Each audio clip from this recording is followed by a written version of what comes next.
कासाडे गावातील कस्तुरी पाताडे हिचं डॉक्टरांच्या हलगर्जीपणामुळे मृत्यू झाला आणि या आक्रोशापोटी आमच्या कासाडे गावातील नव्हे तर आजूबाजूच्या दशकोशींतील पूर्ण तालुक्यातील लोक त्यावेळी एकत्र आली. प्रत्येकाचा या डॉक्टरांच्या हलगर्जीपणामुळे प्रत्येक घरातल्या कुटुंबाने काही ना काही सोचलं आहे. त्या आक्रोशापोटी तो जनसमुदाय त्या ठिकाणी जमलेला होता आणि आम्ही तर डॉक्टरांना देव मानतो, पण अशा परिस्थितीत त्यावेळी जो प्रकार घडला त्याला ते सारखे व्हिडिओ दाखवले जातात. महिलांनी त्यावेळी काय केलं, पण याला त्या समूहातील महिला जबाबदार नव्हत्या.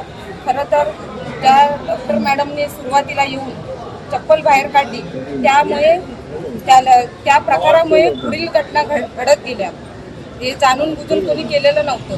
त्या डॉक्टरांच्या एका चुकीमुळे डॉक्टरांच्या त्या पदाला शोभलं नाही, ते चप्पल काढून समुदायावर फेकलं गेलं. त्याच्यामुळे तो पुढचा प्रकार घडत गेला आणि याच्यासाठी जो काही कोणावर गुन्हा दाखल करायचा असेल, तुम्ही म्हणते माझ्यावर पहिला गुन्हा दाखल व्हावा आणि सर्वजण गुन्हे दाखल करून घ्यायला तयार आहे. जे नको व्हायला पाहिजे होतं ते डॉक्टरांकडून घडलं आणि डॉक्टरांची संघटना युनियन त्याला साथ देते आणि हे आमचा समुदाय कधीच खपवून घेणार नाही.